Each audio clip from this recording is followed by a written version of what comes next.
And आप लोगों को बता दूं कि आप सभी जेआरएफ अवॉर्डी हैं। कॉन्ग्रेचुलेशन सभी को।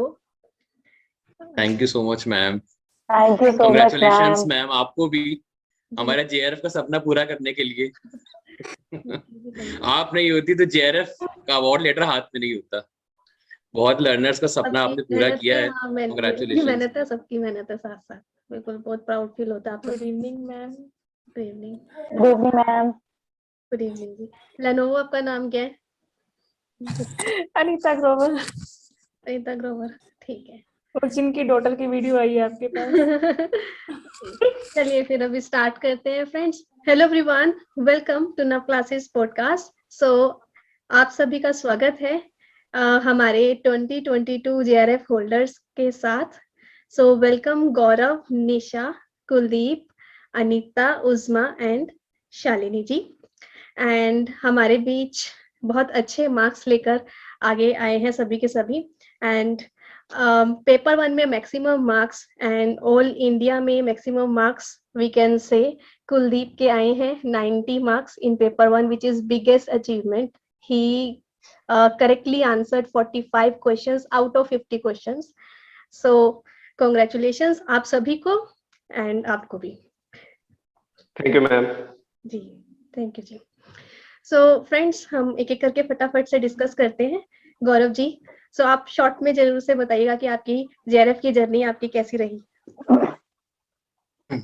मेरी जो जेआरएफ की जर्नी है वो बिल्कुल ब्लैंक से स्टार्ट होती है, बिल्कुल जीरो से स्टार्ट होती है। एक ऐसे बंदे से स्टार्ट होती है जो जब गया था पेपर देने के लिए तो उसको ये भी नहीं पता था कि पेपर 2 जो कॉमर्स होता है उसमें क्या क्या पूछा जाता है। पेपर मैंने आपको पहले ही बताया, DIRC का फुल फॉर्म तक नहीं पता था मुझे। और आज जेआरएफ हाथ में है तो आप सोच सकती हैं कि कहाँ से मैंने शुरू किया था और आपसे जुड़ने के बाद आज मेरे पास क्या है। तो लिटरली जो सबसे इम्पोर्टेंट चीज मुझे लगी पर्सनली वो ये है कि एक जो कैंडिडेट होता है उसके अंदर डेडिकेशन जरूर होना चाहिए। क्योंकि एक एजुकेटर पूरी तरीके से डेडिकेटेड है अपने स्टूडेंट्स के लिए, बट डेडिकेशन लर्नर्स की तरफ से भी होना चाहिए। क्योंकि मैं अगर अपनी बारी में बात करूँ, जब मैं सुबह उठता हूँ तो सबसे पहले मोबाइल हाथ में रखता हूँ और देखता हूँ आज 7 AM में मैम क्या पढ़ाने वाली है। इनफैक्ट अभी भी होता है जेआरएफ के बाद भी, क्योंकि हम सब लोग असिस्टेंट प्रोफेसर्स हैं तो हम लोग को ये जो लर्निंग है कहीं ना कहीं काम आने वाली है। तो आज भी मैं देखता हूँ, और स्पेशल क्लास में भी कई बार ऐसा होता है कि मतलब मैं ज्वाइन करता हूँ और आंसर्स देता हूँ। मतलब मुझे ऐसा लगता है कि ये लर्निंग चलती रहनी चाहिए, और आफ्टर जेआरएफ भी ऐसा लगता ही नहीं है कि आपकी क्लासेस अब खत्म हो गई। ऐसा लगता है कि वो कंटिन्यू रहे, बिकॉज इतना नॉलेजेबल कंटेंट रहता है। तो यहाँ से स्टार्ट किया, और पहली जो मैं चीज बोलना चाहता हूँ वो ये है कि डेडिकेशन एंड कमिटमेंट होना चाहिए कैंडिडेट्स में भी। और दूसरी चीज मुझे ऐसा लगता है कि टाइम मैनेजमेंट का इशू बहुत सारे लोग फेस करते हैं एग्जाम के दौरान। तो मैं पर्सनल सजेशन देना चाहूंगा कि आप मॉक टेस्ट दीजिए, और इसके लिए मैं अनअकैडमी को भी श्रेय दूंगा, बिकॉज मैंने सब्सक्रिप्शन लिया था नवदीप मैम का। मैंने जो है अनअकैडमी पे भी पूरी पढ़ाई की है मैम से, वो भी 2 बार सब्सक्रिप्शन लिया मैंने।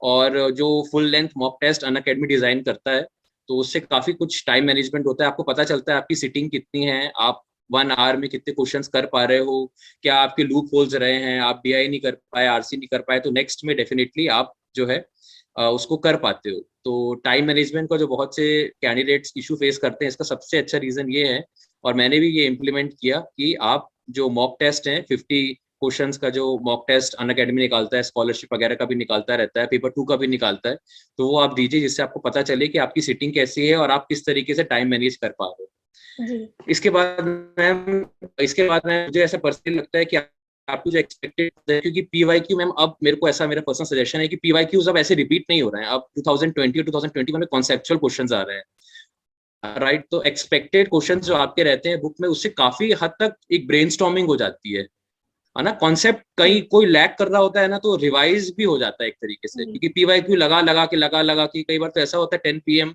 वाली क्लास में कि जैसे क्वेश्चन आया पता चल गया इसका आंसर C होगा। ठीक है, तो वो कोई गारंटी नहीं है कि वो जो आंसर C है या सेम क्वेश्चन रिपीट हो। तो हमें कॉन्सेप्ट पे फोकस कंसेप्ट करना भी चाहिए, जो साथ कि में आप, जरूरी है, बिल्कुल। हाँ जी, तो उससे हाँ जी, तो आपको अगर एक्चुअल ट्रू अपना परफॉर्मेंस जानना है, क्योंकि बहुत से जो कैंडिडेट्स कहते हैं कि एक्सपेक्टेड क्वेश्चंस हार्ड होते हैं, उसमें कम नंबर आते हैं, तो आई थिंक वो आपको आपकी एक्चुअल पोजीशन बताते हैं कि आपकी एक्चुअल पोजीशन क्या है, क्योंकि पीवाईक्यू लगा लगा के तो हमको रट्टाफिकेशन हो गया एक तरीके से कि इसका क्वेश्चन ये, इसका आंसर ये होगा, ठीक है, क्योंकि इतनी बार हम लोग देखते रहते हैं। पर एक्सपेक्टेड एमसीक्यूज में हमको हमारी एक्चुअल पोजीशन पता चलती है, तो एक्सपेक्टेड एमसीक्यूज लगाने चाहिए और आपकी कॉन्सेप्चुअल रहते हैं, इसलिए काफी फायदा मिलता है, काफी कुछ पता चलता है और एक्चुअल परफॉर्मेंस पता चलती है आपको। और नेक्स्ट फटाफट बोलने की कोशिश करूंगा, बोलने के लिए तो बहुत कुछ है, पर फटाफट सम अप करूंगा। बता दो, क्योंकि कुछ बच्चे ना बहुत ज्यादा वो भी है, आपका ऑलरेडी फर्स्ट टाइम में नहीं हुआ, लेकिन आपका I think third ma'am fourth, ma'am ये मेरा फोर्थ अटेम्प्ट था। तो एक्चुअली तब वो रीजनरेट कैसे करे अपने आप को, ये बता दो। मैम रीजनरेट करने के लिए मैम सबसे इंपॉर्टेंट चीज ये है कि अपना डेडिकेशन आपका होना चाहिए, बिल्कुल। कि मैंने मतलब जेआरएफ का मैंने भी जेआरएफ का सपना शुरुआत से नहीं देखा था, मैं तो नेट ही हो जाए बहुत बड़ी बात है। फिर जब आप उस सर्कल में आते हो ना, कि जब आप बोलते हो dream, believe, act and achieve, JRF is mine, जब इतने सारे लोग जेआरएफ के लिए ट्राई कर रहे हैं तो हम क्यों नहीं कर सकते, हम भी कर सकते हैं।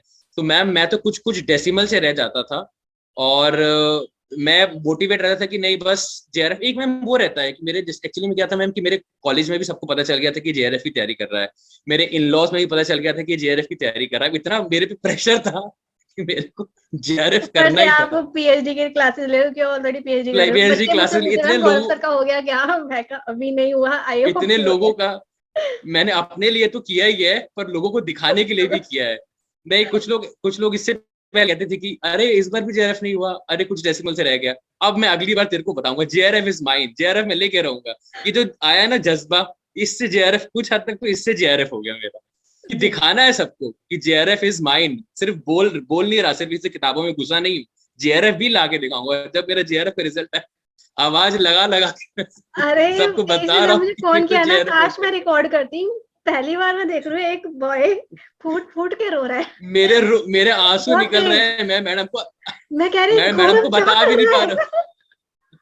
मुझे लगता है मैडम पहले कंफ्यूज हुई होंगी कि मेरा हुआ है, ये बता रहा है कि नहीं हुआ है ये बता रहा है, पर मैं इतना ज्यादा वो हो गया था इमोशनल। ये हद होती है। और मैम एक सबसे बड़ा मोटिवेशन था मैम मेरे पेरेंट्स। मेरी दादी ने इतनी सुखी हुई थी जगह जगह पे कि इसको कंबल बांटूंगी, इसको लड्डू चढ़ाऊंगी, इसको ये चढ़ाऊंगी। तो मेरे को ये था कि मैं उनका सपना पूरा करूं। और जब मम्मी को भी मैंने फोन लगाया तो वो जब रोने लगी, उनको मैं देखता था, अभी इतना पेशेंस लेवल चेक किया एनटीए ने कि मम्मी अरे रिजल्ट नहीं आया, आ जाएगा रिजल्ट। सुबह से उठते मेरे से तो मेरी मम्मी टेंशन में थी कि इसका रिजल्ट कब आने वाला है। तो मेरे को वही मोटिवेशन था कि पापा, मम्मी, दादी, मेरे सब परिवार वाले इतने ज्यादा मेरे बारे में पूछ रहे हैं कि जेआरएफ हुआ कि नहीं हुआ, उन सबको जेआरएफ का ये जो टाइटल है ये मैं लेके रहूंगा उनके लिए। तो ये सबसे बड़ा motivation. You dedicated all of them. Yes yes ma'am, ये दोबारा आती हूँ, एक बार टर्न हो जाए, ये ना हो कि कोई रह जाए। Okay ma'am. जी निशा जी, सो आपका जर्नी किस तरीके का रहा है, कैसे आपने प्रिपेयर किया है? सबसे पहले तो ma'am thank you so much, मुझे टाइम मिला आपके साथ बात करने का। और सेकेंडली मैम मेरी जर्नी जो काफी लंबी है, मैं मैरिड हूँ और मैं जो +2 थी मैम, मेरी पंजाबी तक मैं एजुकेशन रही है मेरी। तो इंग्लिश में मुझे थोड़ी दिक्कत हुई है पहले। तो आफ्टर +2 मैंने फिर BSc IT की मैम डिस्टेंस से, फिर मैंने MSc IT की है। तो उसके बाद मैं फिर बैंक की तैयारी में काफी टाइम लगी रही हूँ, बट उसमें कोई मुझे खास वो नहीं मिला। आफ्टर दिस फिर मेरी मैरिज हो गई, फिर मैं कुरुक्षेत्र आई हूँ यहाँ पे। तो यहाँ पे आके फिर मैंने MTech में एडमिशन लिया है। फिर मैंने बैंक छोड़ा नहीं, बट कुछ हुआ नहीं। फिर मेरे हस्बैंड ने कहा CSC का ये अपना आप NTE नेट का पेपर दो। तब मैम 2012 में मेरा फर्स्ट अटेम्प्ट था, वो बिना पढ़े मैंने पेपर दिया था। हाँ जी मैम, साल लग गए। सुनो तो सही। यस मैम, मैंने बिना पढ़े दिया था मैम जब पेपर, तब मुझे पता नहीं था कुछ भी, ऐसे अटेम्प्ट करने गई थी। तब से मेरा फर्स्ट टाइम वो पेपर था मैम, तो हुआ नहीं वो। फिर बस करते करते ऐसे देती थी, मतलब मेन था मैं बैंक की तरफ थी और मुझे पता नहीं था ये देना है मैंने। फिर जाके फिर जब मैंने MTech की ना, तो मेरे सीनियर थी, उसका पेपर फर्स्ट टाइम में क्लियर हो गया मैम। तो उसने मुझे ये कहा कि आप दिल्ली से कोचिंग ले लो, है ना। तो फिर मैंने क्या कहा, मैं तो मैरिड थी, मेरा बेबी था एक, तो मैंने फिर कहा मैं जा नहीं सकती हूँ, तो मैं ऑनलाइन कोचिंग का कुछ है सिस्टम। तब मुझे अनअकैडमी का मैम बिल्कुल कुछ नहीं पता था कि अनअकैडमी भी है, नवदीप मैडम भी है और टीचर्स हैं, कुछ नहीं पता था। तो ना फिर मैंने उनकी कोचिंग ली और मैंने 30,000 मैम प्लस मैंने पेड किया वहां पे घर बैठे क्लासेस देने के लिए। लेकिन वहां पे एक ड्रॉबैक था कि ऑनलाइन हम डाउट नहीं ले सकते थे, बस उनकी क्लास में कैमरा लगा हुआ था, बस हम वॉच कर सकते थे उसमें। तो क्योंकि मैम मेरी कंप्यूटर साइंस बैकग्राउंड थी, तो मेरा ना बेसिक क्लियर नहीं थे। जैसे बीटेक के मोस्टली सब्जेक्ट हमारे बीटेक के आते हैं, तो मुझे कुछ कंसेप्ट नहीं क्लियर थे। उसके बाद ना मुझे उसी मैंने कहा नवदीप मैडम को देख अनअकैडमी पे। उस टाइम फर्स्ट टाइम मैंने उससे सुना था अनअकैडमी के बारे में, वो भी उसने आपका नाम लिया था कि वहां पे जा, वहां पे जाके देख। फिर मैंने आपको देखा, फिर मैंने 2019 में आपका सब्सक्रिप्शन लिया था फर्स्ट टाइम में, तो फिर मैं आपकी क्लासेस देखती थी। पर लेकिन मैम मेरा ये था सिस्टम, मेरा मन शुरू से ऐसे रहा कि यहाँ पे भी जाना, कुछ यहाँ ना रह जाए, क्या पता दूसरा टीचर कुछ अच्छा और करवा रहा हो, है ना। मैं सबसे मेरी जो माइनस पॉइंट था मेरा ये रहा, इसलिए मैं ज्यादा भटकी हूँ, मुझे टाइम भी ज्यादा लगा है। तो फिर मैंने काफी टीचर को देखा आपके साथ, एक और टीचर थे उनको भी फॉलो किया, कोई और था उनको भी देखा, लेकिन मेरा ड्रॉबैक ये रहा मैम पेपर ना क्लियर होने का कि ना मैं प्रैक्टिस नहीं करती थी, बस वीडियो के पीछे लगी हुई, सुनी जा रही हूँ। किचन में भी आपको देखा, आपने कहा जहाँ टाइम लगता है सुनते रहो, सोते हुए लेटते हुए, जैसे होता नहीं, बस फोन मेरे पास ही हर टाइम 5-5 मिनट मिल रहे हैं तब भी मैं लगी हुई हूँ सुनने के लिए, है ना। तो वो था, मतलब प्रैक्टिस नहीं की मैंने। उसके बाद फिर 2019 में फिर मेरा पेपर छूट गया मैम। मैंने अटेम्प्ट किया, तब मुझे बहुत मेहनत की थी मैंने, बहुत ज्यादा। पेपर में बैठ के ना मुझे ऐसे लगा कि मेरा पेपर नहीं क्लियर होना। पेपर मतलब मैं वहां से ऐसे लग रहा था कि घर ना जाऊं, सीधी वापस ही मुड़ जाऊं मैं, है ना। पैर मेरे पीछे जा रहे थे, बिल्कुल ऐसी सीधी जा रही थी। मुझे अभी भी वो एक्सपीरियंस है कि मुझे कैसा फील हुआ, क्योंकि मैंने मेहनत बहुत ज्यादा की थी रात दिन एक करके, है ना। तो वो फिर था, फिर घर आके जब मैं घर आती थी ना, पेपर देख के सब पूछते थे अच्छा पेपर कैसा हुआ। सबसे ज्यादा टेंशन तो मुझे वो रहती थी कि घर जाके बोलना क्या अब घर वालों को क्या बताना, पेपर तो हो गया तो हो गया, घर वालों को क्या बताना। लास्ट में ना मैंने ये कहा मम्मी को, मदर इन लॉ को बड़ी टेंशन रहती थी कि पता नहीं क्या होगा अब, क्योंकि वो भी मैम काफी उनका सपोर्ट रहा, उन्होंने काफी मेरी हेल्प की है। जिसमें पढ़ती होती थी ना, मेरे साथ ये था कि मैं जो 5 मिनट भी मैम मिलते थे ना, मैं पढ़ने लग जाती थी, 5-5 मिनट निकाल लेती थी, मतलब कि अपनी बिजी शेड्यूल में से। तो फिर मैंने फिर उनको, अपने घर वालों को ये कहा, मैं कहा जिस दिन मेरा पेपर क्लियर हो जाएगा ना, मैं खुद बता दूंगी कि मैं पेपर कैसा हुआ, आप मत पूछा करो कि पेपर कैसा हुआ अच्छा हुआ तो मैं कूद कूद के नहीं बताऊंगी मेरा पेपर अच्छा हुआ फिर ना 2020 में क्या हुआ मैम, मेरा पेपर, फर्स्ट पेपर इतना अच्छा हुआ था। जब मैं फर्स्ट पेपर कर रही थी ना, तब मैंने फिर आपको ही फॉलो किया, मैंने सारे एजुकेटर छोड़ दिए। मैम मुझे 2019 से लेकर 2022 तक जुड़ी हुई है, मुझे सारे एजुकेटर का पता लग गया कौन क्या पढ़ा रहा है, कौन किसमें एक्सपर्ट है किसके क्या माइनस पॉइंट है, किसके क्या प्लस पॉइंट है, सारा एक्सपीरियंस है मुझे इस टाइम। मैं बता सकती हूँ किस बच्चे को प्रैक्टिस करनी तो किसके पास जाए, किसको थ्योरी करनी तो किसके पास जाए, है ना तो ना फिर 2020 में जब फर्स्ट पेपर दे रही थी, तो फर्स्ट पेपर में मुझे ऐसे फील हुआ कि मेरा पेपर हो गया पास। मैंने फर्स्ट पेपर के मैम 30 क्वेश्चन अटेम्प्ट किए, मेरे 60 मार्क आए हुए उसमें, सिर्फ 30 क्वेश्चन से। 20 क्वेश्चन ऐसे थे, मैंने कहा ना डाउट था उसमें मुझे कुछ, मैथ से मेरा फोबिया रहा, मैथ से तो शुरू से ही प्रैक्टिस करती हूँ, पेपर में जाके मैम हाथ ही नहीं चलते मेरे, सोचती हूँ कहाँ से लिखना स्टार्ट करूँ, है ना ऐसे होता है मेरे साथ मैथ के लिए। तो मैंने कहा ये क्वेश्चन बाद में करूंगी। मैं मैम साइंस पे चली गई सेकंड पेपर पे। उसमें क्या हुआ था, पेपर सेकंड पेपर पे चली गई, इसमें टाइम इतना मैम लॉस हुआ मेरे सेकंड पेपर पे, और मेरा फर्स्ट पेपर के 20 क्वेश्चन मार्क ही नहीं किए मैंने, क्वेश्चन ही छूट गए मेरे, और मेरे मार्क्स इतने अच्छे थे, बस वो थोड़े से नंबरों से मैं वहां से रह गई मैम। फिर उसके बाद अब 2020 में फिर मैंने जब दोबारा पेपर दिया, इसमें तो काफी, जैसे लॉकडाउन भी था, मेरे हस्बैंड काफी बीमार हो गए थे, एडमिट थे रहे हैं वो, मेरे पापा भी चले गए थे, काफी काफी कुछ हुआ इस साल में 2021 में। तो फिर भी मतलब मैंने छोड़ा नहीं है, मैंने लगी रही हूँ जहाँ पे भी टाइम मिला। तो फाइनली मैम हो गया पास मेरा पेपर, चाहे मेरा नेट क्वालिफाइड हुआ, मुझे वो जीआरएफ के बराबर है मेरे हाँ जी मैम, और सारा आपको क्रेडिट दे रही हूँ मैं इसके लिए, क्योंकि आपकी जो मेन था 10 PM की क्लासेस थी जो वो, तो मैं सभी लर्नर को यही मैम बोलूंगी कि सिर्फ एक ही एजुकेटर को हमने फॉलो करना है। हमें सबसे पहले ये देखना है कि हमें समझ किस चीज की आ रही है। जो अपना एक्सपीरियंस किया, मैं सभी लर्नर को ये बताना चाहूंगी उसके साथ कि हमें सबसे पहले ये ढूंढना कि हमें समझ किस एजुकेटर की आ रही है, क्योंकि मैम किसी की मेंटेलिटी कैसी है, किसी को किस तरह से समझ आ रहा है ना। अब आपकी मैंने जो आप में जो मैंने खूबी देखी है वो ये थी कि आप ट्रिक्स और टिप्स बहुत बताते हो, और ना आपके जो कंसेप्ट है वो पेपर में लगते हैं मैम, कहीं ना कहीं वो मतलब कीवर्ड पकड़े जाते हैं। जब मैंने एक एजुकेटर को देखा था, वो आपके साथ ही है वो भी, लेकिन वो एजुकेटर के मैं ट्रिक्स और टिप्स लगा नहीं पाई पेपर में, पढ़ा मैंने जोर था उनको भी साथ में, फर्स्ट टाइम जब पढ़ा था तो मैं उनको ज्यादा आपसे उनको देखती थी, लेकिन वो ट्रिक्स में लगा नहीं पाई हूँ। जब मैंने आपको देखा फिर तो मैं आंखें बंद करके कह रही कि नवदीप मैडम को ही फॉलो करो सारे, क्योंकि जो आपकी कंसेप्ट थी वो लग रही थी पेपर में, साफ पता लग जाता है कि आपने जो कीवर्ड बताई थी कि अगर ये क्वेश्चन ऐसा है ना तो इसका आंसर ऐसे ही होगा, है ना। और आपको समझाते भी अच्छा कि थोड़ा थोड़ा पढ़ो, क्वेश्चन के तो साथ इंग्लिश की समझा देते हो क्या करना है क्या नहीं। जी, Yes, आपने मैम। मेरी बुक भी तो ये देखी ना सब शायद, चीजें, बच्चे वही आप ही हो ना जो एक हाँ जी मैम, मेरे दो बच्चे बेटे हैं, की हाँ जी एक बेटा है, गुड़िया मैम, मैंने बुक्स भी मंगवाई थी फिर, उनको एक मैम मेरे पकड़ाई हस्बैंड की ये खूबी है मेरे मैम एक मेरी सबसे गंदी आदत पता है क्या है, बुक्स मैंने लेनी है, मैंने इतना मटेरियल इकट्ठा कर रखा है, इतना ज्यादा, कोई भी बुक आती है मैंने कई बार खरीदनी होता है, मैंने लेकिन पढ़नी पढ़ना उतना ही है जितना कम कैपेसिटी है। हाँ हाँ जी। जी। एक जी मैम ये भी अभी बच्चों को कहना चाहूंगी, लर्नर को मैम ये पॉइंट कहना चाहूंगी मैं, क्योंकि मुझे ये फील होता है कि जो मेरे साथ हुआ किसी और के साथ ना हो वो चीजें, है ना। तो मटेरियल कम से कम मैम इकट्ठा करें, जो आपकी बुक्स है वो बेस्ट है पेपर वन के लिए, मैं यही कहूंगी सबको, है ना। पीडीएफ पढ़ो, एक बार कंसेप्ट देखो, उसके बाद जितनी बार हो सका पीवाईक्यू लगाते रहो बस, हाँ मेन ये चीज है मैम। हाँ, और दूसरी बात रही, कंसेप्ट सेम ही है, बस वो क्वेश्चन घुमा के पूछेंगे मैम आपसे, जी, वो लगाने कंसेप्ट आने ही है चाहिए। मैम की तो। जी जी। हाँ जी, हाँ जी, वो चलो। आप सिखाई देते हो मैम, उसमें जी तो कोई है ही नहीं है।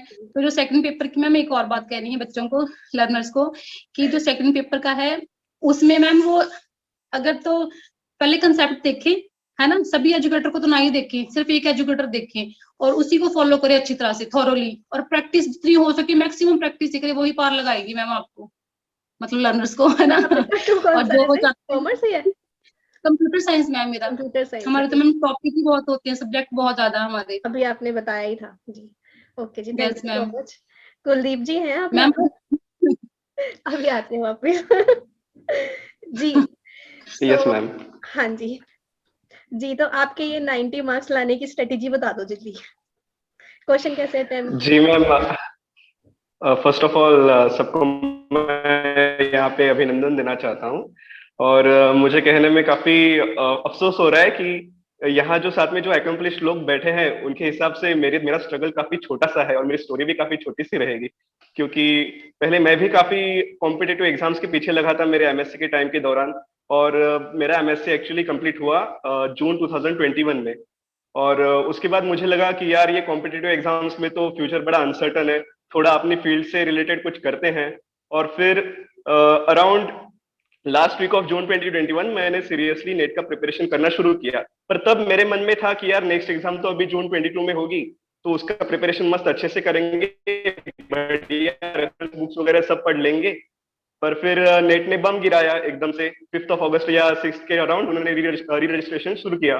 तो मैं तो एकदम डर गया कि अभी 2 महीने में एग्जाम रहेगी, तो मैं ये मेरे सेकंड पेपर की इतनी रेफरेंस बुक कंप्लीट कर पाऊंगा कि नहीं, और पेपर वन का इतना सारा सिलेबस है वो कंप्लीट कर पाऊंगा कि नहीं। तो मैंने थोड़ा एक अच्छे से प्लान बनाया कि अभी अगर 2 महीने हैं अपने पास, तो I should focus on covering most of the topics rather than focusing on covering each unit thoroughly.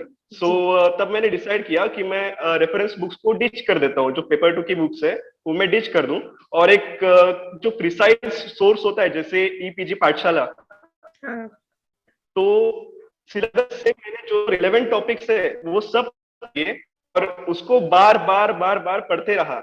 और फिर 2 महीने में मेरा इतना कुछ कवर हो गया पेपर 2 का कि मुझे ऐसा लगा कि जो भी टॉपिक है मैं उसे एटलीस्ट एक अच्छे गेसवर्क से तो मैं सॉल्व कर पाऊंगा। और रही पेपर 1 की बात, तो अभी यहाँ पे मेरे पास टाइम कम था, तो मैं ऐसा डिवोट नहीं कर पा रहा था कि मतलब हर एक टॉपिक के लिए कुछ मॉक टेस्ट वगैरह देता रहूं।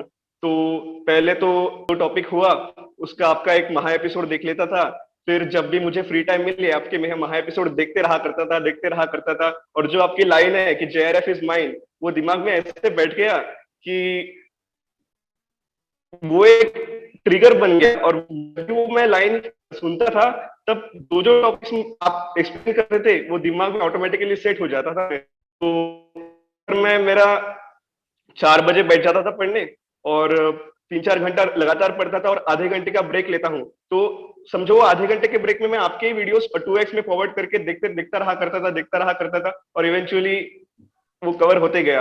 और रही पेपर की बात, तो पेपर देने के बाद तो मुझे भी इतना विश्वास कॉन्फिडेंस हो नहीं रहा था कि मैं ये इतना स्कोर कर पाऊंगा।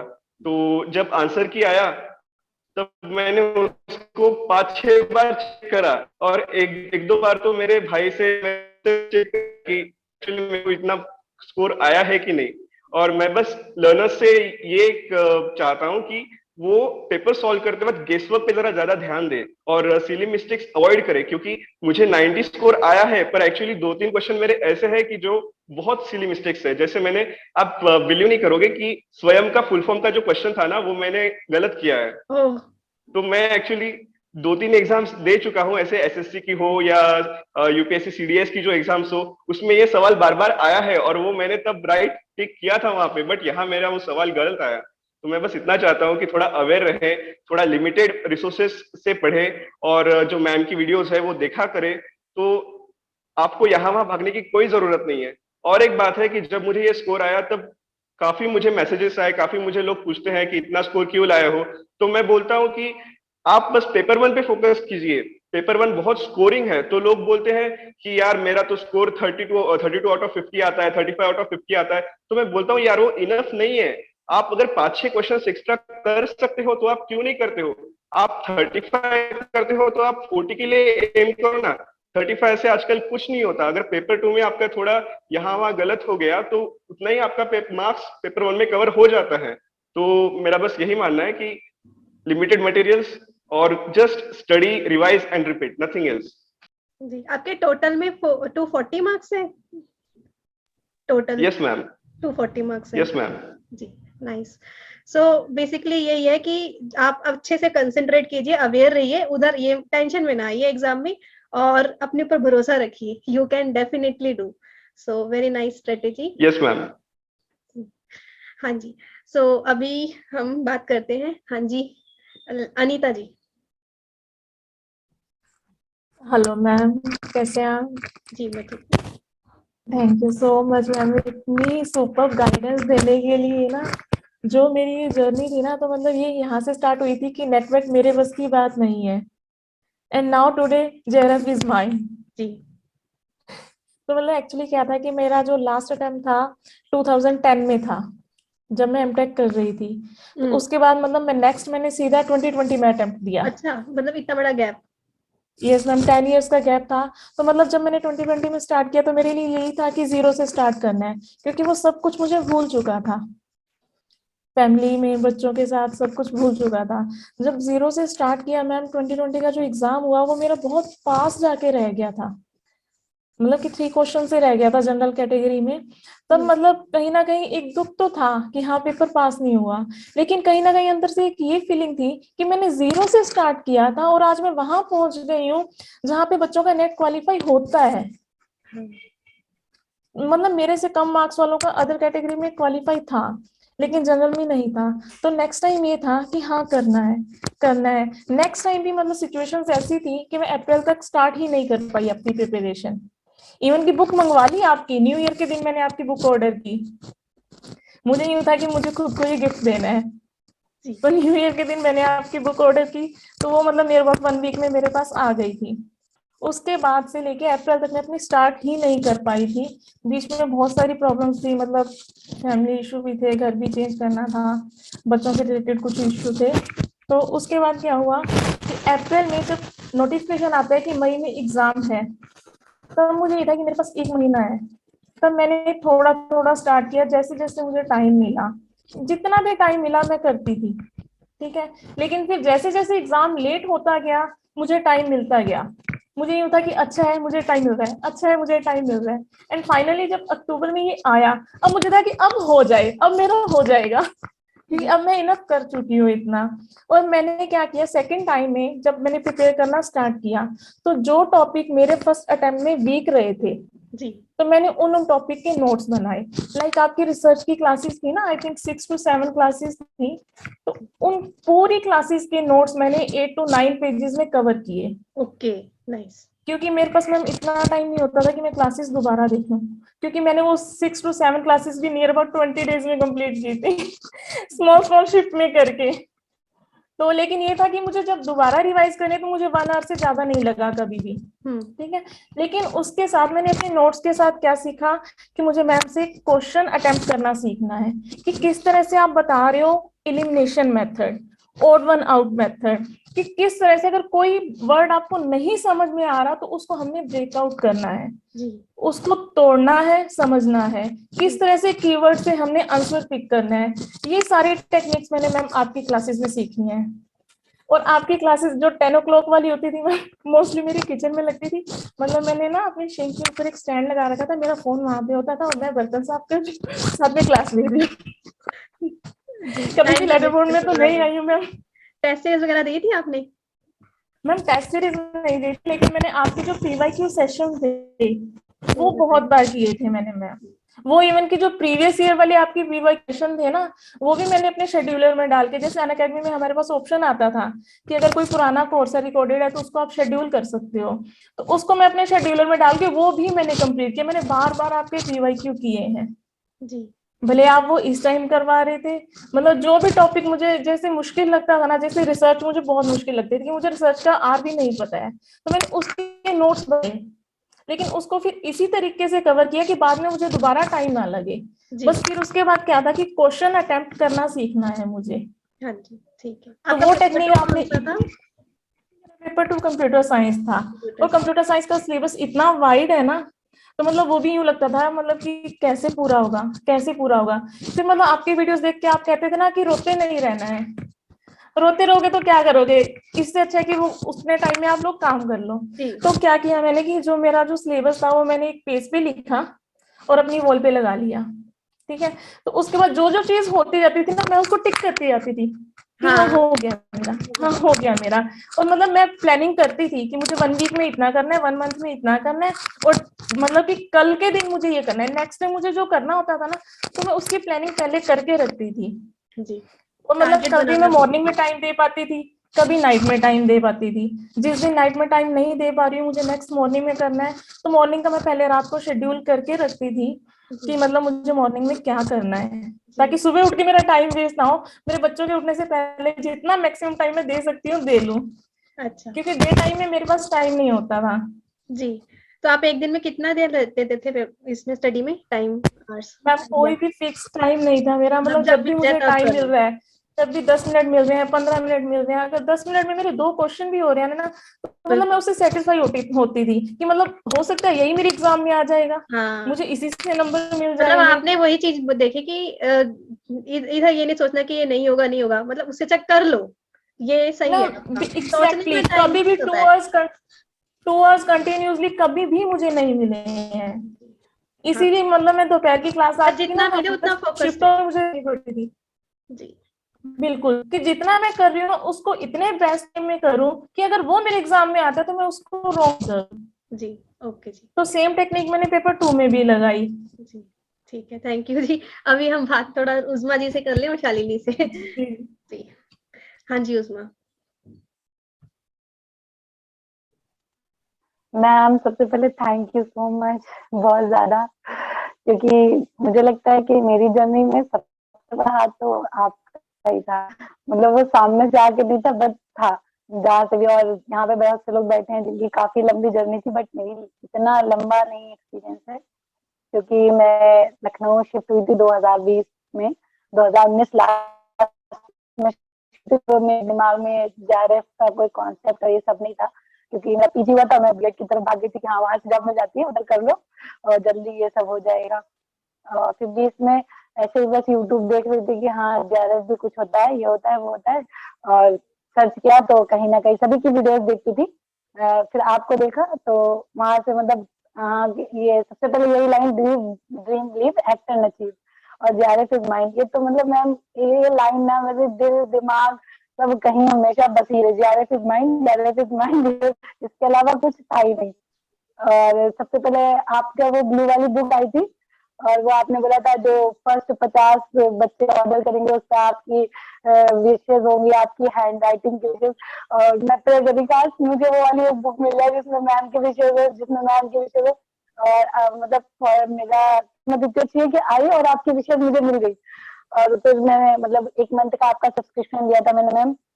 हाँ, क्योंकि मुझे ये नहीं समझ में आ रहा था कि वो बुक को पढ़ना कैसे है, क्या चीज उसमें इम्पोर्टेंट है क्या नहीं है, कैसे उसको कैसे पढ़ना है, उसको कैसे समझना है।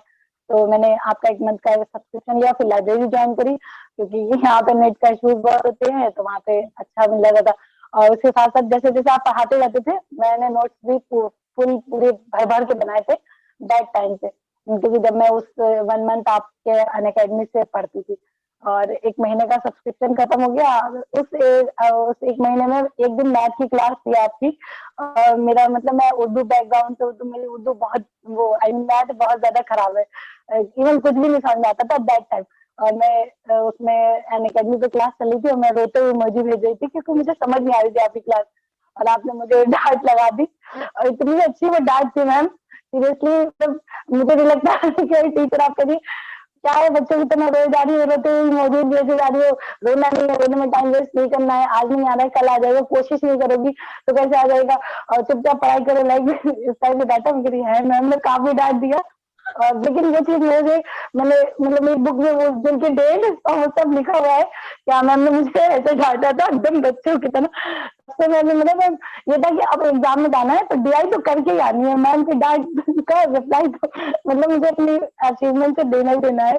वो चीज बहुत अच्छी थी मैम। और पर मुझे नहीं लगता कि आप इतना सफिशिएंट यूट्यूब पे देते हो कि कोई बच्चा अगर आपकी मतलब अनअकैडमी के उसका वो अच्छा नहीं है, सपोर्ट नहीं कर सकता, उसका फाइनेंशियल इश्यूज है, तो वो यूट्यूब पे आपने इतना से ज्यादा अगर मैं अपनी जर्नी में किसी को दूंगी तो आपके महा एपिसोड है, इसलिए महा एपिसोड आपके वाकई में महा एपिसोड है। मैम खाना बनाती हूँ, कान में लगा रही हूँ, महा एपिसोड चल रहा है, कपड़े धुल रही हूँ, कुछ भी कर रही हूँ, कमरे की सफाई कर रही हूँ, घर की सफाई कर रही हूँ, मतलब फ्रेंड लोग हैं उनको सबको माँ एपिसोड जब आपके साइन करो तो वो लोग भी उर्दू बैकग्राउंड से कहेंगे मैम इतनी जल्दी जल्दी बोलती है, हमें नहीं समझ में आता है।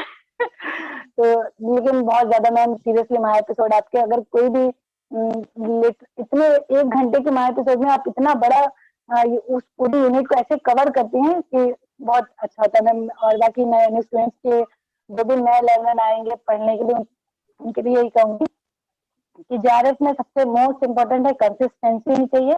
और आपकी ये चारों वर्ड हमेशा याद रखिए, ड्रीम किया है तो बिलीव करना है, उसके अकॉर्डिंग हमको एक्ट करनी है और फिर अचीवमेंट तो हमारे हाथ में आएगा। मैम मेरा ये सीरियस वाला सेकंड अटेम्प्ट था, इसमें डायरेक्ट मेरा नेट और जेआरएफ दोनों चीजें हुई हैं।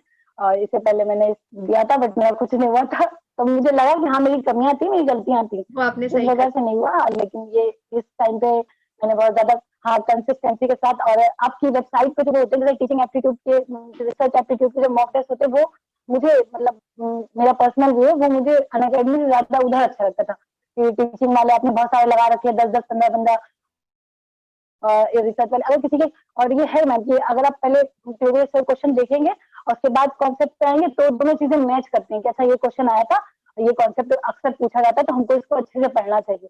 तो वो चीज मेरे पास आपकी ब्लू वाली बुक, येलो वाली बुक, येलो वाली छोटी बुक, तो वो PYQ की बुक, सारी बुक है। और मेरी फ्रेंड बोल रही है कि अभी मतलब तुम्हारा हो गया हमको दे देना, अबे हम नहीं देंगे, अपनी मंगाओ जाके वो मेरी है, वो हम कभी किसी को नहीं देंगे। तो मुझे बहुत आपकी बुक से सबसे बहुत ज्यादा प्यार है। और मैम सबसे अच्छी बात यह है कि मैं दिल्ली यूनिवर्सिटी में एज ए रिसर्च स्कॉलर हो गया है एडमिशन भी, Congratulations. और इसमें भी आपका बहुत बड़ा हाथ था। जी thank you so much ma'am. Research proposal में आप मतलब मुझे उर्दू में बनाना था बट मैं बार बार देखती थी आपकी वीडियो कैसे बनाना है स्टेप बाय स्टेप, और जब मैंने पहली बार बनाया तो उसमें कुछ गलतियां थी, फिर सही किया बट हाँ। और वो जो आपका इंटरव्यू के टाइम पे जो मतलब मेरे अंदर डर था जब मैं इंटरव्यू करी, मुझे चलो होगा जो होगा देखा जाएगा, नहीं होगा तो नहीं होगा, कौन सा ठीक है फिर दोबारा आएंगे।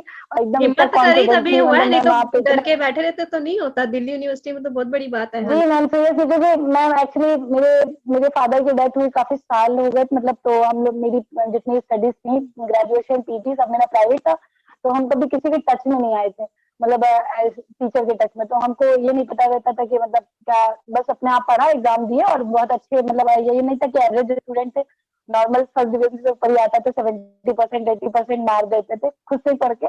लेकिन उसमें भी रहता था घर वालों का सपोर्ट और मम्मी का सबसे ज्यादा, क्योंकि मम्मी के लिए कुछ करना है, ये है वो है, सब दिल में रख के तो हो जाता है। मगर मतलब अगर कोई वो करे, और ये ज्यादा सोर्सेस पे जाने से अच्छा है मुझे लगता है कि किसी भी एक टीचर को, क्योंकि आप प्रीवियस ईयर भी करा रहे हो, आप कॉन्सेप्ट भी बहुत अच्छे से दे रहे हो, और लास्ट मोमेंट पे जो आपके माँ एपिसोड होते हैं चाहे वो पुराने वाले हो 40 बार हो, और एक एक चीज को इतना फिर इतने सारा अच्छे कवर से हो ही जाएगा समझाना ऑटोमेटिकली, कि आप अगर तारीफ कराए। हाँ सीरियसली मैम कोई भी। और अगर आपके मतलब जो यूट्यूब वाले जिसमें आप एक सीरीज चलाई थी, आप उसमें मेन एक एक शॉर्ट वीडियोज में कॉन्सेप्ट क्लियर करती थी, अगर कोई शॉर्ट नोट भी बनाए उससे तो भी उसके बहुत सारे कॉन्सेप्ट समझ में आ जाते। इवन जब मैं एग्जाम दे रही थी तो मेरे दिमाग में वो आपके एलिमिनेशन मेथड चल रहा था, देखो ऐसे करना है वैसे करना है, ये एलिमिनेट कर दोगी ये पता चल जाएगा, आपको इतना दिमाग लगाना ही नहीं है एलिमिनेशन करके, एकदम आपके चलो लाइन टू अब लाइन। और जब शालिनी मैं के आपकी पास बुक आते पढ़ती हैं, हूँ चार तो कुछ ही मिनट, 4 मिनट बचे हैं बस। हाँ थैंक यू जी मैम। शालिनी। जी जी ठीक है हाँ थैंक जी यू। शालिनी जी, जी आप गुड जल्दी से। Evening ma'am. हाँ जी। Good evening ma'am. Experience. Ma'am सबसे पहले तो थैंक यू, आपने मुझे चांस दिया है यहाँ बैठ के बात करने का, आपसे मिलने का, बहुत अच्छा लग रहा है। और मैम मैं स्टार्ट करूँ जर्नी अपनी बताना, तो मैंने 2011 में MCA कंप्लीट किया था, कंप्यूटर साइंस सब्जेक्ट है मेरा। ये उसके बाद सारे काफी कंप्यूटर लंबा साइंस गैप वाले हो आगे गया। आ जाओ बाय चांस पता नहीं। तो हाँ, ये सब मेरे बैच के हैं शायद, वर्षा मैम के उधर से आए। तो मैम 2011 में मेरा MCA कंप्लीट हो गया था। उसके बाद मैंने इधर उधर ऐसे कोई कभी बैंकिंग का एग्जाम दिया, कभी मतलब कुछ हुआ नहीं, और फिर शादी हो गई, बच्चे सब में लग गए। उसके बाद 2019 में मैं जॉब कर रही थी, ऐसी प्राइवेट जॉब। तो सब मुझे वहां पे ऐसे ही टोक रहे थे कि आप अपने स्पेसिफिक अपने सब्जेक्ट में क्यों नहीं कर रहे हो, यहाँ पे ऐसा काम क्यों कर रहे हो, आपने कंप्यूटर साइंस किया है, कुछ आगे कीजिए, MCA किया है। तो वो चीज ठीक है, वो चीज हिट करती है बार बार, क्योंकि हम तो उस टॉपिक को भूल चुके हैं पहले, बहुत पहले, तो वापस से कौन दोबारा शुरू करेगा, तो इसलिए मैंने ध्यान नहीं दिया। फिर मेरे एक फ्रेंड ने सजेस्ट किया कि अगर आपको अपने सब्जेक्ट में जाना है आगे, तो आप नेट का एग्जाम दे सकते हो, उसमें आगे ऑप्शन है। तो मैंने ऐसे रैंडमली ऐसे यूट्यूब पे सर्च किया, पेपर 1 या पेपर 2 क्या क्या नोटिफिकेशन वगैरह चेक किया।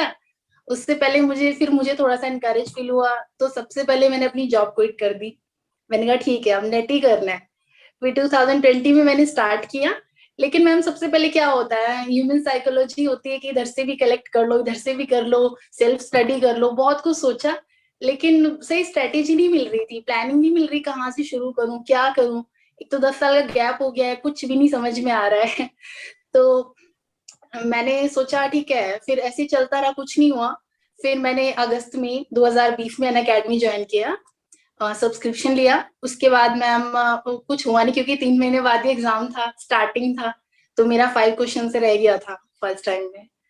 तो क्योंकि पेपर 2 में थोड़ी प्रॉब्लम्स हो रही थी, फिर मैंने आपको मैम ज्वाइन किया, आपकी क्लासेस देखी, यूट्यूब वीडियोस देखी जो डेली आती है मॉर्निंग में, वो सब देखा। और इसके अलावा मैम आपके जो महा एपिसोड्स है, वो तो बहुत बेनिफिशियल है, उन्होंने काफी फायदा दिया। लास्ट टाइम पे मैंने रिवीजन उन्हीं से किया है, नोट्स तो मैंने अपने उठाए नहीं, बनाए थे लेकिन उठा नहीं पाई मैं। तो आप ही को देखा, फिर आप ही की वीडियोस देखी, आप जो शॉर्ट ट्रिक बताते हो, जैसे कि अगर क्वेश्चन को सॉल्व करना है तो उसके मीनिंग को देखो, उससे काफी हेल्प मिलती है। एलिमिनेशन मेथड वगैरह वो सब किया, तो उनसे काफी हेल्प मिली मैम। और इस बार JRF क्लियर हो गया है तो काफी खुशी हो रही है मैम। और मेरा कंप्यूटर साइंस से सब्जेक्ट, वो भी काफी वास्ट सिलेबस है उसका, तो पेपर 2 में बहुत मेहनत करनी आपने पड़ी, कितना सेल्फ टाइम स्टडी। दिया था वैसे एक दिन में, क्योंकि आपका मैम काफी टाइम था। डेली मेरा भी कोई फिक्स टाइम नहीं होता, क्योंकि फैमिली में काम होता है, लेकिन ये है सबके सोने के बाद में 3-4 घंटे लगी रहती थी। कॉन्सेप्ट्स पे काम किया, जो वीक पॉइंट्स है उनको काफी अच्छे से समझा यूट्यूब पे जाके। तो मुझे तो बहुत लेट नाइट हो जाता था, 4 भी बज जाते थे, सुबह भी हो जाती थी, मैं लगे रहती थी। क्योंकि पिछले टाइम क्या हुआ था, लास्ट टाइम जब मैंने अटेम्प्ट किया था, उसमें कुछ पॉइंट्स मुझे बिल्कुल नहीं आते थे, तो कॉन्सेप्ट क्लियर नहीं थे।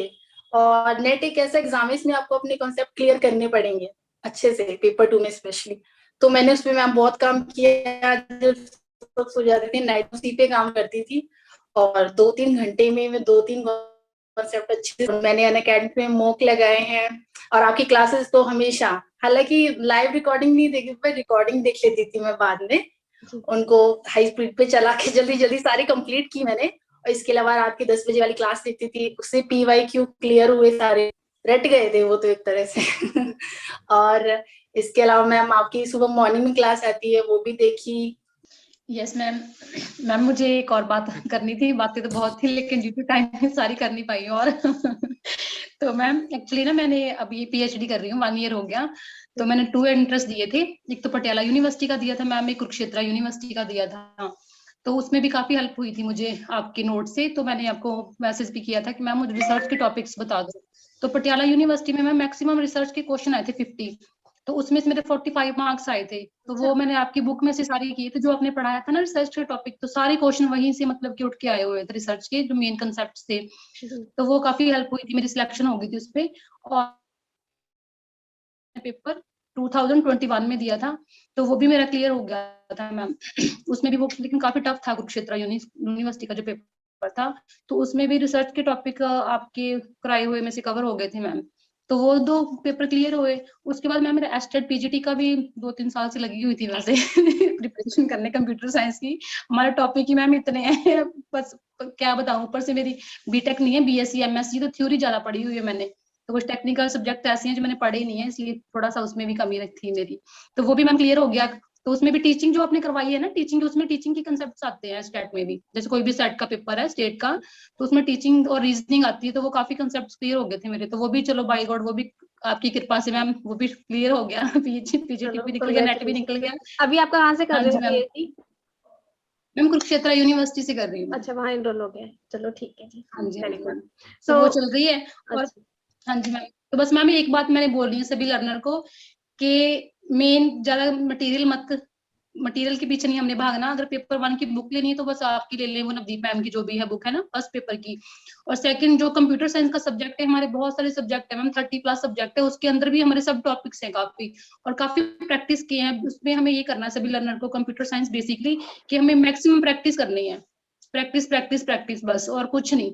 एक बार कंसेप्ट क्लियर कर लिया, उसके बाद प्रैक्टिस जितनी हो सके मैक्सिमम प्रैक्टिस करनी, जहां से भी हमें क्वेश्चन मिल रहे हैं।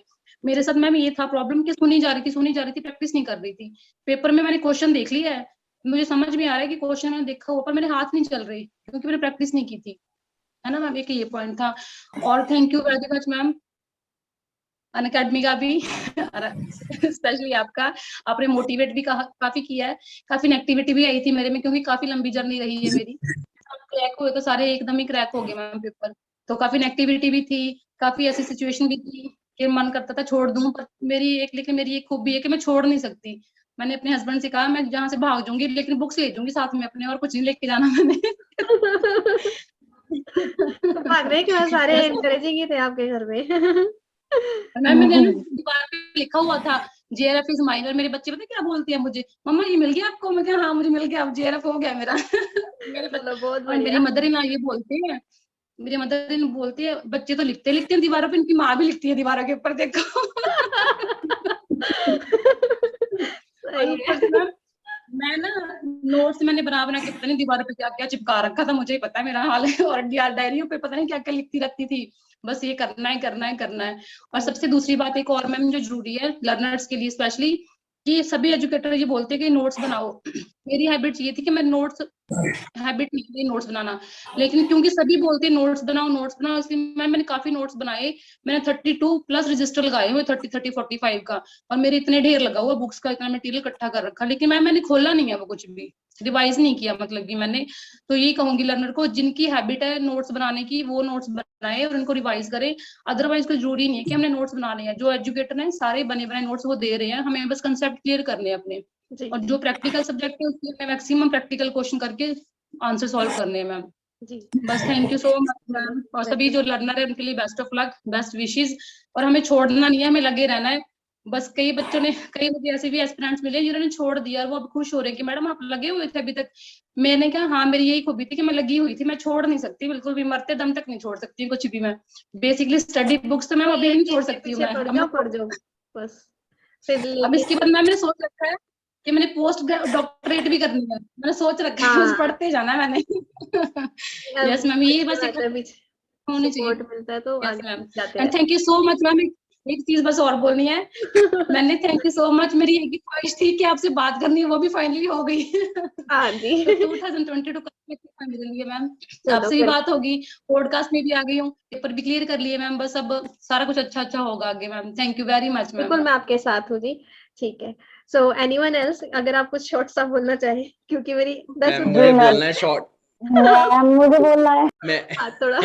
मैं शॉर्ट में एक चीज बोलना चाहता हूँ बस, कि JRF के अलावा 2-3 चीजें मैंने जो सीखी है, जो मुझे लगता है कि अगर मैं बुढ़ा भी हो जाऊंगा तो भी मैं इम्प्लीमेंट करूंगा तो मुझे काफी फायदा होने वाला है। पहली चीज ये है टाइम मैनेजमेंट।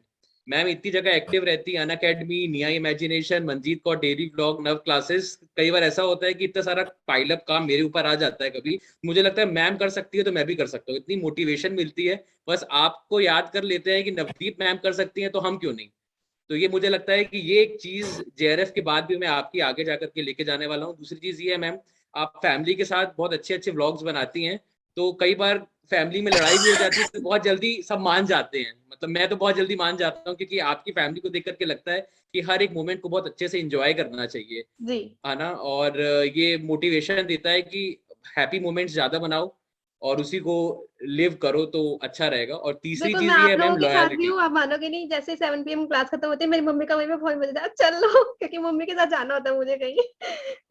और नॉर्मल यस चीजें, मैम, रूटीन चीजें, बट स्टिल वो वॉक हो जाती है। एक यस मैम, टाइम पर वो को देना बहुत जरूरी है। मोटिवेशन देती है कि फैमिली के साथ अच्छा टाइम स्पेंड करना है और अच्छा रहना है। और तीसरी चीज और आखिरी चीज मैम, लॉयल रहना। मैंने आप में मैम एक चीज देखी कि आप जो कमिट करते हो वो आप करके दिखाते हो। आप महा एपिसोड आप लाना है आपको, तो आप लाओगे ही लाओगे, चाहे कितना भी टाइम बचाओ एग्जाम के लिए, आपको वो चीज करना है। मतलब जिस चीज के ऊपर आप अड़ेग हो कि हाँ ये चीज मुझे प्रोवाइड करनी है, आप वो प्रोवाइड। क्वालिटी बहुत इंपॉर्टेंट चीज है, खासकर एक असिस्टेंट प्रोफेसर के लिए, बिकॉज स्टूडेंट्स का करियर उनके ऊपर रहता है। तो ये बहुत 3-4 चीजें हैं जो मुझे लगता है कि जेआरएफ के बाद भी आपकी मैं लाइफ टाइम इम्प्लीमेंट करने वाला हूँ। Thank you. बस मैम, थैंक यू हाँ सो जी, मच। हाँ नीता जी जल्दी से।